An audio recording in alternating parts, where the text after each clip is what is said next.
Hello, I'm Stephen J. Childs of virtualvoicelessons.net, and I would like to welcome you to today's lesson entitled, How to Control Your Eval. Throughout your lifelong development as a vocalist, there will always be certain areas of singing that honestly never really seem to get resolved 100%. And by that I mean that there will always be ongoing difficulties that we must all face. Difficulties that can lead to a weak vocal performance, and even more seriously, vocal injury. These areas seem to need constant monitoring and constant readjustments in order to either prevent or in the very least repair the resulting problems the second they occur. The vowel sound E is without a doubt one of those areas. E is for most people the most difficult vowel to control as far as maintaining its tone, maintaining its sound shape, while maintaining a relaxed tongue position. It's stunning how many of my students have admitted to me that they actually hate singing the vowel E because it can become frustrating. It seems that when we fix one part of the E vowel, there are other aspects of it that falter instead. And when all the parts are finally working well together and everything seems to sound and feel right, all we need to do is simply start to sing the vowel higher and everything resets back to zero and all those problems seem to come right back. And all of this continues time after time as we wait for that certain day when muscle memory finally takes over in our favor and the position for the tongue situates correctly and it becomes the norm, at least for a while. You see, bad habits are often the default that our minds adhere to. And contrary to common belief, we never truly get rid of bad habits. What we actually do is replace them. Doing things wrong is where we naturally find ourselves because things don't naturally, on their own, improve. They naturally get worse. It is the curse of life. Even the basic principles of science tells us this. There's a law in science which is the most basic law that we observe. It is called the second law of thermodynamics. And this law simply states that all things in life decay. All things through time fall apart, break down, and ultimately revert back to a less organized state. This is known as an increase of entropy. It's like when we first work towards correct body posture. We, of course, do this by lifting the back of the head towards the sky, stretching the back straight. Now, at first, our posture needs constant attention and constant adjustments. And because we are not used to it, some of us even complain that the back feels sore and feels uncomfortable. And then somehow, out of nowhere and often without noticing, good posture will become the norm and bad posture becomes the thing that is unnatural and uncomfortable. But even though we gained victory over this certain bad habit, entropy wants to increase, and without constant monitoring, posture begins to want to revert back to its primal pose of slumping because the bad habit is inevitable, because entropy is inevitable. So I often tell my students to hang in there with these certain areas, like controlling the E vowel. Because if we want to sound our best at singing, we must recognize these problems, correct them, and make them our new habit. But just as important, we must be mindful that the old habit, the basic habit, can return because old habits are never really broken. They are simply replaced. With the vowel E, one of the basic bad habits that are common to almost every singer is uncontrolled flexing of the tongue, which makes the tone sound harsh, nasal, and strained. This tightening can make it much harder to hit high notes and can easily bring about cracking in the voice. In fact, E is probably the most common vowel to crack on altogether. And because of this, we must achieve this goal of controlling the E vowel because it is without doubt the most common vowel found within English. This fact can be easily proven by simply counting up words in any set of lyrics or even any book of your choosing. I chose for this demonstration the entire first chapter in the book of Genesis because its overall recognition and its commonality. Within the New International Version, there are 752 words in the first chapter. E was sounded out as a single vowel 49 times, as compared to ah, which was only 19. But then we have 3 diphthongs added to this list. The vowel I, which contains both ah and e, appeared a whopping 51 times. And then we have a, which again contains e another 19 times. The diphthong oi, which also contains e, was not found. So between the amount of times e is sounded out as a single vowel, as well as its inclusion in 3 diphthongs, e was found 114 times in a single chapter, far outweighing any of the remaining vowels. And within lyrics, words are often chosen by the writer because of the vowel that they contain. E is a very popular rhyme vowel. So in other words, this vowel is extremely common, and unfortunately, it's extremely difficult. So, let's begin by taking a look at these difficult areas one by one in order that we can recognize the problems that E presents and fix them as they occur.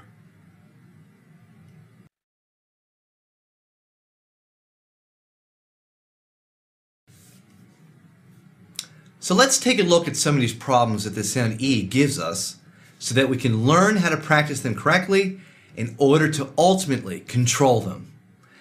Again, the number one problem that most of us face while singing any word with this sound is a seemingly uncontrollable raising of the back of the tongue, because the tongue has a slight curve to it, to which gives E its particular sound shape. It is very easy to accidentally raise the curve of the tongue too high, especially with high singing. It's as if the higher we sing, the higher the tongue wants to raise. So imagine that this is your tongue.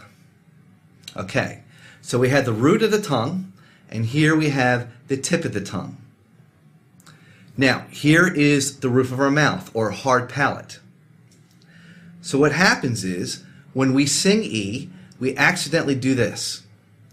Okay? And that little channel in there, that little gap that I'm trying to look at you through, disappears, and then the sound cannot come out of our mouth anymore.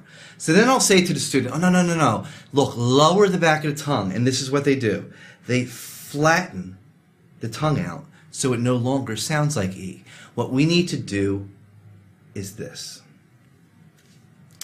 Again, what raising a tongue does negatively for us as singers is to block the sound from coming out of our mouths, which therefore alters its tone. Remember the laws of sound. Sound does not like to be broken, and it does not like to be trapped. By allowing the tongue to pop up whenever we come to this vowel causes the sound to be trapped, which results in a loss of low end frequencies or bass in the vowel's overall tonal quality. This is known as dampening. Again, if the tongue pops up, the sound is being blocked and somewhat absorbed by the tongue and reduces the size of our resonating chamber or our vocal bathroom. Remember, what gives us natural reverberation in the voice? It is space and it is hard walls. And how do we increase the amount of bass frequencies in our tone? We create more space by lowering the root of the tongue. By allowing the tongue to accidentally raise, we are losing space and therefore left with a thinner sounding vowel than we want. So, how do we lower the root of the tongue? Well, one of the basic ways to approach it is simply to drop it.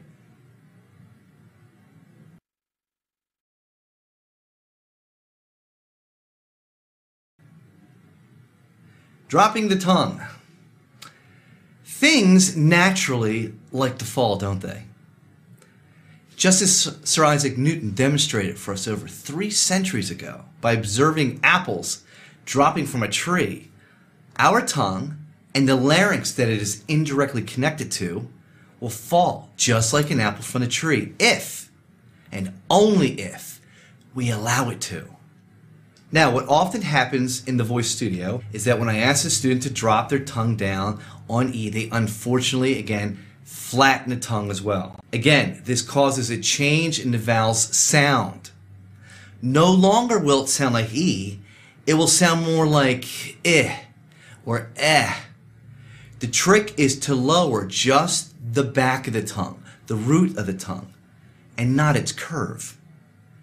Now, with many things in life, simply dropping only the very back of the tongue without changing its shape is way easier said than done. Accidentally closing the mouth is another one.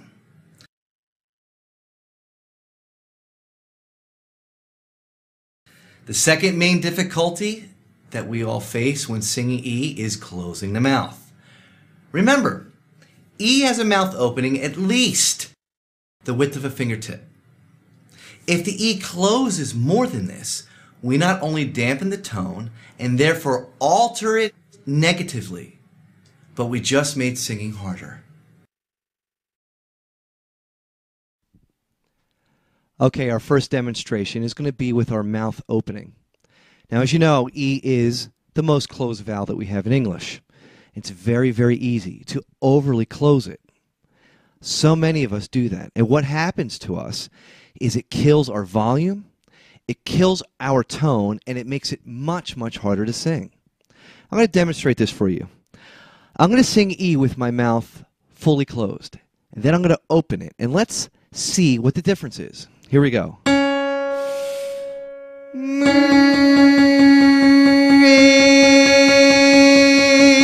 Now, obviously, the volume was much, much stronger when I simply open my mouth up. And think of that for a minute. One thing that we definitely want to have as singers is volume.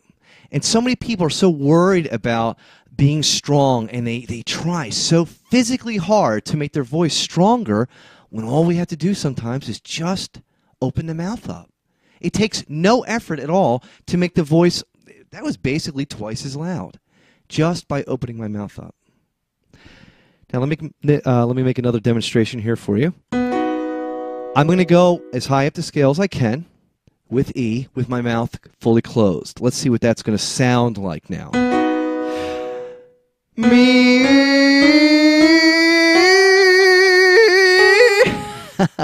Right away it starts cracking. It was much, much more difficult. Now I'm going to open my mouth up about the width of a fingertip. Let's see what that sounds like.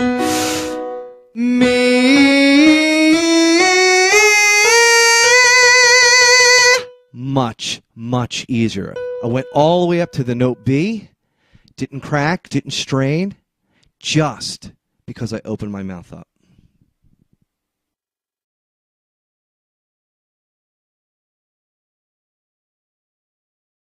The third main difficulty. Now, the third main difficulty when singing E is the accidental projection of this vowel forward towards the nose.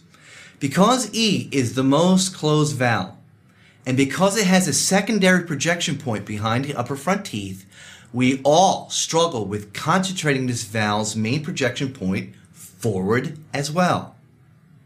To repeat this in simple terms, it's very difficult to keep this vowel from shooting into the nose. We must keep this vowel aimed in the back of the hard palate at all times in order to maintain consistency in the vowel's overall tonal quality. Now, let me demonstrate how all three of these need to be done in place at one time.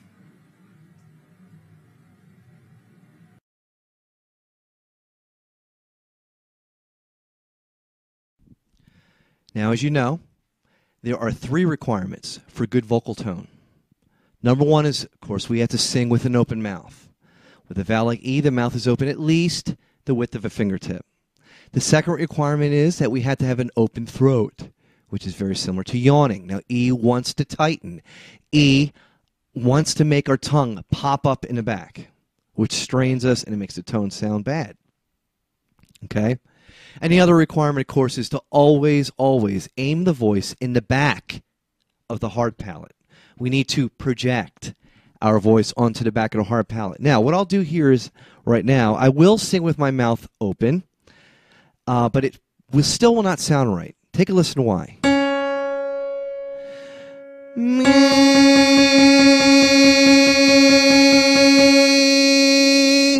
What happened? My mouth is open, but my tongue was elevated. Okay, now I'm going to open my mouth and I'm going to lower my tongue down like I'm going to yawn.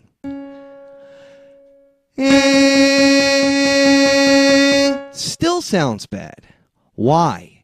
Because the third element was not there. I needed to aim my voice in the back of my hard palate. Now here is all three.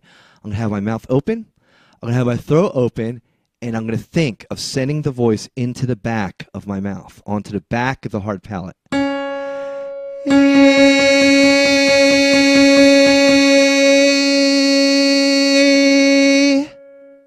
going to do that again.